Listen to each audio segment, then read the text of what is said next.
If you don't see incoming calls on Realme GT8 Pro, here's what you can do in order to solve this issue. So the first thing that you can do is you can check if DND mode is activated. Sometimes you can turn it on, and of course DND mode might not show incoming calls on the screen. So you can, for example, open the control center or quick settings and then check if DND mode is activated or not. And if you have trouble with finding DND mode in the control center, then you can also open settings on your phone. Then over here we can proceed to sound and vibration, and then as you can see here we have do not disturb, so you want to make sure that it is enabled. You can also toggle ring for repeated calls just in case you still want to use the DND mode, but you want to have some sort of a way to let people reach you in critical situations. You can also add exceptions, of course, so you can keep that in mind, that you can still set up DND mode to make it work exactly as it should for you. Now, in case DND mode is not the reason why you cannot see incoming calls, then what you can do next is you can go to the apps list over here. Let's go to app management. Then we're going to tap on these three dots in the upper right corner and go to show system. You want to select that option. You will activate system apps. You will see system apps on this list. So now we're going to use search here at the top, and we're going to type phone. And you should be able to find a bunch of different apps in here. First, let's start with the main phone app. We want to force stop it.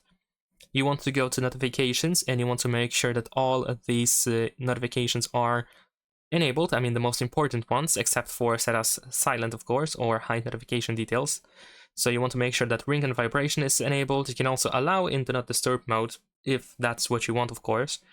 But we also have these additional categories in here, so we can go, for example, to incoming calls to make sure that, for example, ring is selected over here, although it's not really necessary because it is still synchronized with the ringtone on your phone, of course.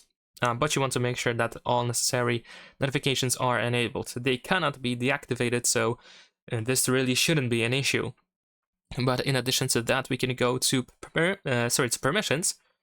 And in this case, we can find all these permissions in here that can be granted for the phone app. And you want to make sure that at least these permissions over here are granted in your case as well. If they are not, then of course you can tap on them and you can allow the permission for the app. Besides that, go to the storage usage and you want to clear data. There we go. Now we're gonna go back and let's go to phone call / SMS storage.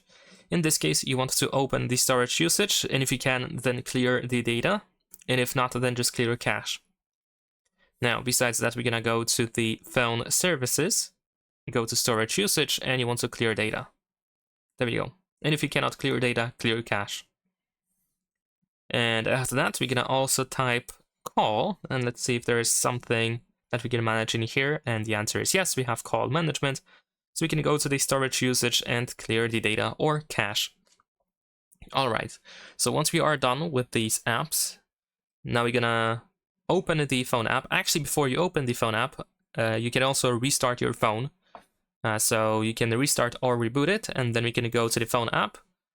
And you might notice that the app looks slightly different now compared to what it was before. This is the older design for the app. But you don't have to worry, it still works just as fine, and after like a couple of minutes, maybe up to an hour, it should actually update to the newer design again. So this is just temporary, and you don't have to worry about it, but what you can do is, of course, see if all of this helped, and hopefully it did. So that's pretty much it. Subscribe to my channel.